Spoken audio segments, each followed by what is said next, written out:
بسم اللہ الرحمن الرحیم۔ السلام علیکم۔ میرا آج کا عنوان ہے شاہ ولی اللہ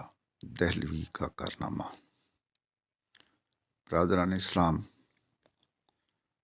حضرت مجدد الافسانی کی وفات کے بعد اور عالمگیر بادشاہ کی وفات سے 4 سال پہلے نوائے دہلی میں شاہ ولی اللہ صاحب پیدا ہوئے۔ ایک طرف ان کے زمانہ اور ماحول کو اور دوسری طرف ان کے کام کو جب آدمی بالمقابل رکھ کر دیکھتا ہے تو عقل دنگ رہ جاتی ہے کہ اس دور میں اس نظر، ان خیالات اور اس ذہنیت کا آدمی کیسے پیدا ہو گیا۔ فرخ سیر، محمد شاہ رنگیلے اور شاہ عالم کے ہندوستان کو کون نہیں جانتا۔ اس تاریک زمانے میں نشو و نما پا کر ایسا آزاد خیال، مفکر اور مبصر منظر عام پر آتا ہے جو زمانہ اور ماحول کی ساری بندشوں سے آزاد ہو کر سوچتا ہے۔ تقلیدی علم اور صدیوں کے جمے ہوئے تعصبات کے بندھن توڑ کر ہر مسئلہ زندگی پر محققانہ اور مجتہدانہ نگاہ ڈالتا ہے اور ایسا لٹریچر چھوڑ جاتا ہے جس کی زبان، انداز بیان، خیالات، نظریات، مواد تحقیق اور نتائج مستخرجہ کسی چیز پر بھی ماحول کا کوئی اثر دکھائی نہیں دیتا، حتیٰ کہ اس کے اوراق کی سیر کرتے ہوئے یہ گمان تک نہیں ہوتا کہ یہ چیزیں اس جگہ لکھی گئی تھیں جس کے گرد و پیش عیاشی، نفس پرستی، قتل و غارت، جبر و ظلم، بد امنی اور طویف الملوکی کا طوفان برپا تھا۔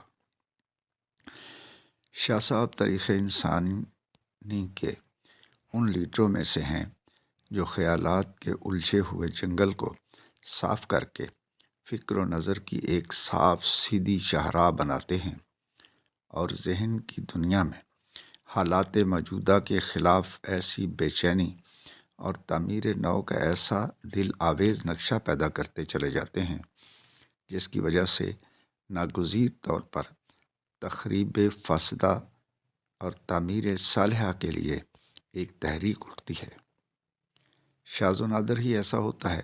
کہ اس قسم کے لیڈر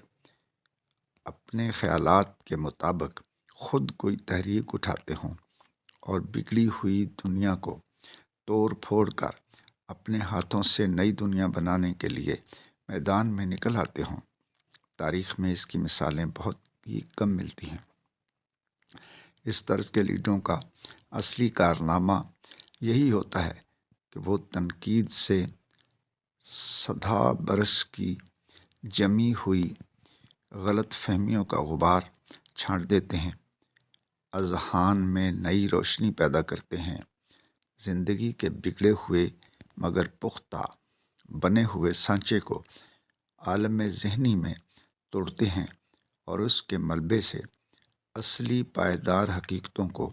نکال کر دنیا کے سامنے رکھ جاتے ہیں۔ یہ کام بجائے خود اتنا بڑا ہوتا ہے کہ اس کی مشغولیتوں سے آدمی کو اتنی فرصت مشکل ہی سے مل سکتی ہے کہ خود میدان میں آ کر تعمیر کا عملی کام بھی کر سکے۔ اگرچہ شاہ صاحب نے تفہیمات الہیہ میں ایک جگہ اشارہ کرتے ہوئے کہا ہے کہ اگر موقع محل کا اقتضا ہوتا تو میں جنگ کر کے عملاً اصلاح کرنے کی قابلیت بھی رکھتا تھا، مگر واقعہ یہی ہے کہ انہوں نے اس طرز کا کوئی کام نہیں کیا۔ ان کی ساری قوتوں کو تنقید و تعمیر افکار کے بھاری کام نے بالکل اپنے اندر جذب کر رکھا تھا اور انہیں اس کار عظیم سے اتنی مہلت بھی نہ تھی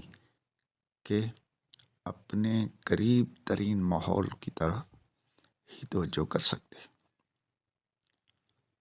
مولانا سید ابو العلا مودودی کی کتاب تجدید و احیاء دین سے ایک تحریر۔